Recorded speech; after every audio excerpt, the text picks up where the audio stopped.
I remember the first time I walked into that courtroom.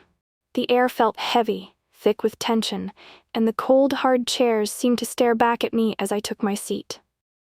The walls, lined with portraits of past judges, felt almost judgmental themselves.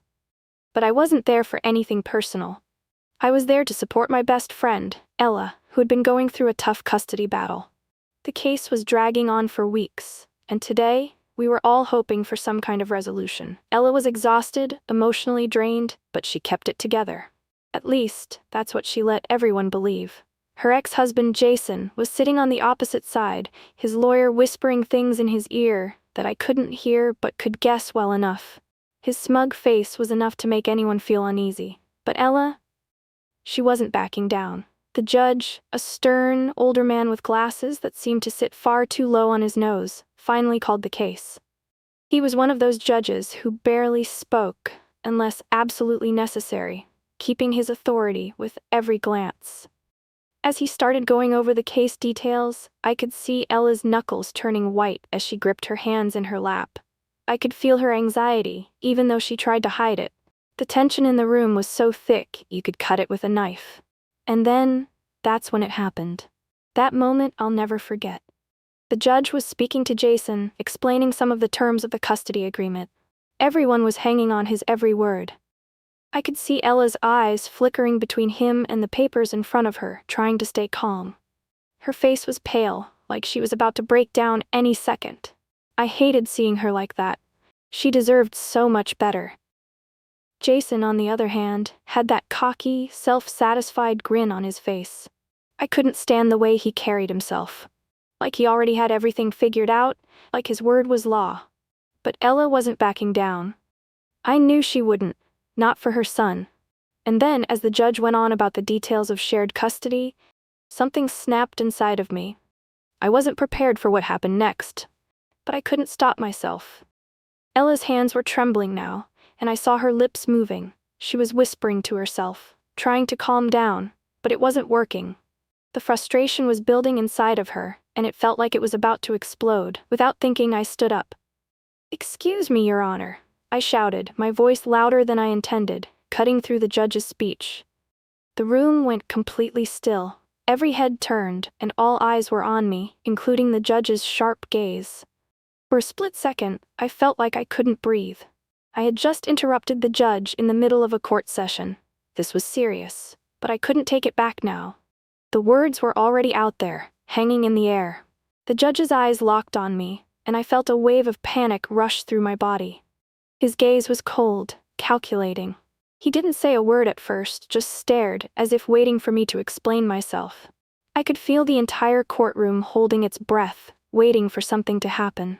I turned to Ella, who was now looking at me with wide, frightened eyes. She was shaking her head ever so slightly, probably telling me to sit down before things got worse. But I couldn't. Not this time. Not when I saw how small and defeated she looked, how much she had already suffered. "Your Honor," I began, my voice trembling but steadying as I went on. "This isn't fair. You're not hearing her. You're not seeing what's happening here." I looked down at the papers in front of me. Ella's been fighting so hard for her son, and all Jason does is use the court to make her feel like she's not enough. This isn't about fairness. A few murmurs rippled through the room. I could hear the gasps of the people who were present for other cases, but I didn't care. I was speaking from my heart, from everything I'd witnessed in the last few months. The way Jason twisted everything, the way he manipulated Ella's every move. She was trying to keep it together, but I knew. This was killing her. The judge adjusted his glasses, looking at me like I was some kind of disturbance. "Ma'am, you will have to keep quiet," he said in his stern voice. But something in his eyes softened just for a moment, and I knew. He had heard the pain in my voice. He couldn't ignore it, even if he wanted to. "I'm sorry, Your Honor, but this isn't just paperwork. This is her life. She's not just some woman in a courtroom. She's a mother. And she's trying to protect her child from someone who doesn't care." My chest tightened as the words escaped. I could feel the tears welling up behind my eyes, but I refused to let them fall. The room was completely silent now, everyone waiting for the judge's reaction. For what felt like an eternity, the judge didn't say anything. His face remained expressionless, like he was still processing what I had said. I thought maybe he was going to have me removed from the courtroom. After all, I had just interrupted him, not just once but twice now, and that wasn't something that went unnoticed. But then, something strange happened. Instead of shouting at me or dismissing me, the judge looked at Ella, who was still sitting there, her eyes wide, her hands pressed tightly together. It was as if he was seeing her in a different light. The anger and frustration I had been holding back for months were now visible to everyone in the room, and it seemed like something in him had clicked. For the first time, I saw a shift in his eyes, a hint of empathy. "Ma'am," the judge said slowly, his voice calmer now, "please sit down." But there was something different in the way he spoke. "I'm not here to make this harder on anyone, but you have to understand the process. There are rules, and we need to follow them." I nodded, taking a step back, feeling the weight of the moment. But I didn't sit down just yet. I couldn't. Not until I knew Ella was going to be okay. Jason, who had been silent this whole time, leaned forward in his seat, his expression smug as ever. "This is a waste of time," he muttered, almost too quietly for anyone to hear. But I heard it, and I could feel the anger boiling up again. Before I could say another word, the judge cut through the tension. "Let me ask you something, Mr. Carter." His voice was steady, but there was an unmistakable edge to it now.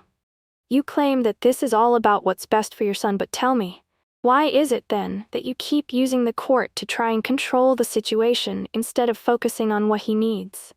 The room went quiet. Even Jason's lawyer froze, not expecting the judge to turn things around like this. Jason's face turned red, his smugness faltering for just a moment. He opened his mouth to respond, but no words came out.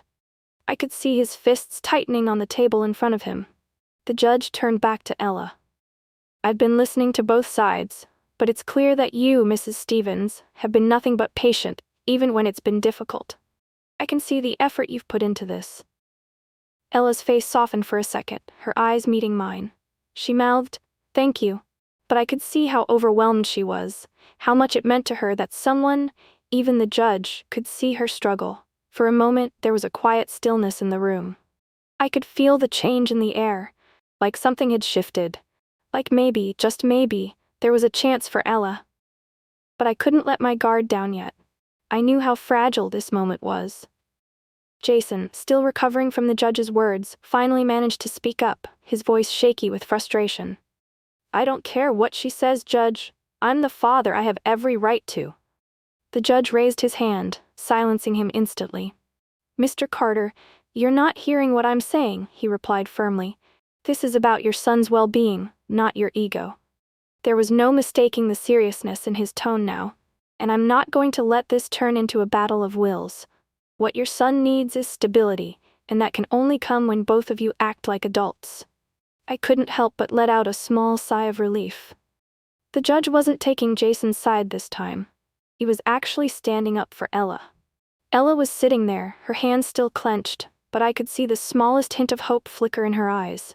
She wasn't alone anymore. The support was there, right in that courtroom, where she needed it most. Jason opened his mouth again, but before he could get another word out, the judge stood up. "We will adjourn for a brief recess," he said, looking at both sides. "When we return, I'll have a decision." As the room began to empty, the tension was still there, but it was different now. It wasn't as suffocating. Ella, still looking exhausted but a little lighter, turned to me, her eyes shining with unshed tears. She reached out and squeezed my hand. "Thank you," she whispered, her voice thick with emotion. "I don't know what I would have done without you." I could feel my own heart swelling with emotion. "You didn't have to go through this alone. You never will," I said softly, making sure she heard every word. Just then, the door opened and the judge's bailiff stepped in, signaling that the break was over. We all gathered our things, the weight of the moment still hanging in the air, but somehow it didn't feel as heavy anymore. The courtroom buzzed with whispers as everyone filed back into their seats. The weight of what was about to happen felt almost unbearable. But as I looked at Ella, I could see her taking deep breaths, trying to steady herself. She was ready. Ready for whatever the judge had decided. I knew this wasn't just about custody anymore. It was about reclaiming her strength, about standing up for herself and her son. The judge took his seat again, his gaze sweeping across the room. I felt my heartbeat pick up pace, the anticipation thick in the air. Jason was sitting straighter now, trying to look confident, but I could tell it was more of a front. He was just as nervous as the rest of us. The judge cleared his throat, his eyes moving from Jason to Ella. After carefully reviewing everything, I've come to a decision. He paused, his voice steady. I could feel every eye on him, waiting. The room fell silent, and in that silence, everything felt like it was hanging by a thread. Given the circumstances, I believe it is in the best interest of the child for custody to remain primarily with Mrs. Stevens, the judge said, his words clear and strong. Mr. Carter, you will have visitation rights, but it will be under strict supervision for now. This is to ensure that your son's safety and emotional well-being are not compromised. Ella froze for a moment, as if she couldn't process the words. Then, slowly, she let out a breath she didn't realize she'd been holding. I saw her shoulders relax, the tension melting away. Tears welled up in her eyes, and she didn't try to hide them. She didn't have to. Jason's face turned an angry shade of red. He opened his mouth to argue, but the judge raised a hand, silencing him. Mr. Carter, this decision is final. You can appeal, but I strongly suggest you take some time to reflect on what is truly best for your child. The judge's tone left no room for further discussion. Ella stood up, her knees a little unsteady at first, but then she found her balance. She looked at me, her eyes filled with gratitude and relief. She didn't need to say anything. The look in her eyes said it all. As we stepped out of the courtroom, I noticed how Ella's posture had changed. She wasn't hunched over like she had been for weeks, weighed down by the constant battle. The tightness in her shoulders, the stress etched into her face, it was all slowly starting to melt away. Her breath came easier now, like she could finally fill her lungs without that heavy pressure squeezing them tight. The hallway that had once felt cold and suffocating now seemed brighter, more open. The dull, lifeless walls no longer pressed in on us. For the first time, it felt like we had a future ahead of us, one that wasn't clouded by uncertainty or fear. I could see the subtle change in Ella. Her eyes, which had been so tired and filled with worry, now held a glimmer of hope. She had fought with everything she had, and she had come out on the other side, stronger. I couldn't help but reach over and squeeze her hand, just a little tighter. She looked at me, and even though her face was still wet with tears, there was a sense of relief in her expression, like she could finally breathe after holding her breath for so long. "Are you okay?" I asked softly, my voice barely above a whisper, but I knew she heard me. She nodded slowly, almost as if she were still trying to process everything. "I never thought it would end like this," she said, her voice trembling. "I thought I was gonna lose. I thought I wouldn't be enough." She paused, looking ahead as we walked toward the exit. "But now I know I can do this. I can do it for him, for my son." I couldn't hold back my tears either. We had been through so much together, but this was different. This wasn't just a legal victory, it was a victory for Ella's strength, her resilience. She hadn't just won a battle in court, she had reclaimed her life, her dignity, and most importantly, her ability to protect her child. We stopped for a moment outside the courthouse doors. The light from the setting sun streamed through the windows, warming the floor beneath our feet. I could feel the change in the air. Ella wasn't the same woman who had walked into that courtroom hours ago. She had transformed, she had fought for what was right, and she had won. I knew there would be more battles ahead. Life wasn't going to get any easier. But for the first time in what felt like forever, I could see the fire in her eyes, the same fire that had once made her so determined to be the best mother she could be. That fire wasn't gone, it was just burning brighter now. "Thank you," she said, her voice breaking. "I couldn't have done it without you. You were right there with me the whole time." And in that moment, as we stood there together, I knew that no matter what came next, we would face it together.